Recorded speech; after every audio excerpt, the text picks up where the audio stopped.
저는 지금 공공기관에서 면접관 역할을 수행을 하고 있잖아요. 그래서 이제 그 공공기관에서 실제로 그 면접관으로서 경험했던 것들을 말씀을 드릴게요. 제 말씀을 잘 들으시고 면접을 준비하셨으면 좋겠습니다. 첫 번째 유형입니다. 면접관들한테 그냥 맡기는 경우예요. 그래서 그 면접관들에게 그 자기소개서하고 그 다음에 뭐 인성검사를 본 자료라든가 또 어떤 것은 그 실제로 여러분들이 그 제출했던 스펙사항이나 이런 것들을 정리한 뭐 표를 주기도 하고요. 그런데 기본적으로는 항상 자기소개서가 기본이 될 수밖에 없어요. 그래서 우선 면접관 하러 딱 가면 30분 정도 교육을 시킵니다. 그리고 나서 30분 정도는 자기소개서를 철저하게 읽으라고 이렇게 주문을 해요, 저희한테. 그러면 핸드폰을 뺏어갑니다. 그래서 그 자기소개서를 읽다가 뭐 핸드폰에 시간을 뺏기고 뭐 이러면 안 되잖아요. 그리고 면접 도중에도 질문을 하고 그 답변을 하는데 면접관이 핸드폰 보고 그러면 기분이 상할 수도 있고 뭐 그렇잖아요. 게다가 요즘은 그 지원자들이 면접이 끝나고 나서 여러 커뮤니티에 자기 느낌을 막 올리는 거예요. 그런데 좀 기분이 상했다 그러면 기분 상한 내용을 그대로 올려서 기관에서는 그런 내용을 상당히 많이 신경을 쓰고 있습니다. 그렇기 때문에 그런 오해를 살 일이 없도록 하기 위해서 핸드폰을 뺏어갑니다. 그리고 면접이 끝나면 돌려주는 곳들이 꽤 있습니다. 자, 그 다음에 면접관은 한 주에 보통 4명에서 한 5명 정도 들어갑니다. 그런데 면접관들도 두 종류로 나뉘어요. 우선 저 같은 외부 면접관이 있고 내부 면접관이 계시고, 근데 외부 면접관이 더 많은 경우들이 흔한 경우예요. 그래서 이거는 이제 그 평가의 공정성을 기하기 위해서 외부 면접관들을 많이 부르는 거죠.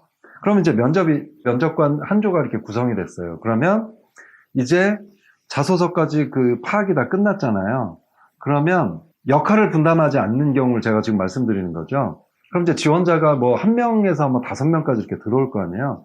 그럼 그냥 순서대로 저쪽에 있는 분부터 자기가 던지고 싶은 질문을 던집니다. 근데 이 한 명당 보통 10분이 주어지기 때문에 3명이 들어와도 30분 이상을 넘길 수가 없습니다. 그렇기 때문에 면접관 한 명이 질문 2개 이상 던지기가 쉽지가 않습니다. 왜냐하면 한 명이 그 여기에 들어온 사람들한테 전부 다 질문을 던져야 되기 때문에, 그래서 생각보다 압박하는 그 형태를 갖기가 힘들어요. 예를 들어서 당신은 거기서 칭찬을 들으셨어요? 그런데 그때 칭찬 들을 때 뭐 어떤 상황이었어요? 이렇게 계속해서 한 가지 그 상황을 가지고 계속 묻는 거를 압박 면접이라고도 하고 꼬리에 꼬리를 무는 질문이라고도 하잖아요. 그런데 이거를 심도 있게 들어가기가 상당히 좀 힘듭니다. 시간적인 그 제한 때문에 그렇게 아시고, 그래서 압박에 대한 큰 부담은 없으셨으면 좋겠고요. 그 다음에 질문에 대해서 그 면접관들한테 맡긴다 그러면 질문지를 따로 주질 않아요. 뭐 질문 예시라든가. 그러면 어떻게 하냐면 자기소개를 이렇게 쭉 읽다가 이거는 내가 꼭 확인을 해보고 싶은 게 있다 그러면 이렇게 체크를 해놔요. 그 사람 자소서에. 한 3-4군데 체크를 해놔서 뭐 전에 계신 분이 내가 체크해놓은 것을 질문을 했다 그러면 그걸 빼고 제가 체크해놓은 것 중에 질문이 안 나온 걸 이제 질문을 던지기도 하고 그러는데, 여러분들 이런 생각 드시잖아요. 난 면접이 잡혔는데 뭘 준비를 해야 될까? 그게 바로 자기소개서예요. 요즘 면접관들은 질문을 던질 게 없습니다. 스펙 다 가려버리고요. 이제 스펙을 물어보면 벌금을 내거든요. 그러니까 이제 할 수 있는 게 자기소개서밖에 없어서 여러분들이 이제 그 면접 가기 전에 자기소개서를 이렇게 보셔야 되는데, 질문이 어디서 나올까요? 이런 그 문의도 많이 하잖아요. 그런데 모든 문장이 다 질문거리들이에요. 그러니까 그 요즘 자기소개서가 스타로 쓰게 되어 있잖아요. 그 S, 상황. 이 상황은 그때 어땠어요? 왜 이런 상황에 처하게 됐어요? 타겟, 목표, 역할. 왜 당신은 그때 이런 목표를 정했나요? 이거 너무 낮은 거 아니에요? 높은 거 아니에요? 당신은 다른 역할 말고 왜 굳이 이 역할을 맡게 됐나요? 누가 시켰나요? 본인이 자원했나요? 액션! 저는 그때 뭐 이렇게 씁니다. 왜 이런 방법을 선택했나요? 이 방법에서 갈등은 없었나요? 리절트! 이 결과는 목표 대비 얼마였습니까? 그리고 이 목표는 실제로 나온 건가요? 과장은 없나요? 뭐 이런 것들을 다 질문을 던질 수가 있습니다. 그렇기 때문에 여러분들은 이 면접이 잡혔다 그러면 자기소개서 다 꼼꼼하게 하나하나씩 다 추가 질문 들어올 거에 대해서 준비를 하셔야 돼요. 그리고 또 하나, 자소서를 중심으로 해서 면접관들이 꼬치꼬치 묻다 보면 저 사람은 거짓말을 하는구나, 과장을 하는구나, 이런 것들을 다 알아챌 수가 있습니다. 그렇기 때문에 자소서를 좀 충실하게 준비를 해주셨으면 좋겠습니다.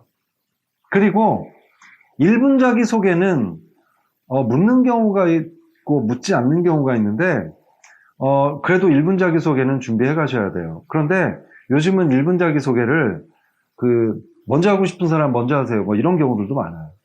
그리고 그랬을 때 제가 먼저 하겠습니다. 이렇게 하는 사람들이 좀 이미지가 좋습니다. 참고하시고, 그 다음에 1분 자기소개는 2개로 준비하셔야 돼요. 첫 번째는 직무 수행 능력 기준으로 해서 지식, 기술, 태도, 이 직무에 지원하기 위한 그거를 1분 분량으로 준비하시고, 또는 성장 과정 중심으로 얘기를 해라, 이런 경우가 있어요. 그러면 여러분들의 인생에 영향력을 행사한 뭐 인물이나 사건이나 이런 존경하는 인물 뭐 이런 거 중심으로 한 300자 정도 구성을 하면 되겠습니다. 이러면 면접이 거의 끝나게 돼 있어요. 이 이상 특별한 질문을 받거나 그러진 않을 거예요. 그러니까 그 면접관들한테 일임을 하는 경우는 면접이 이런 식으로 이루어집니다.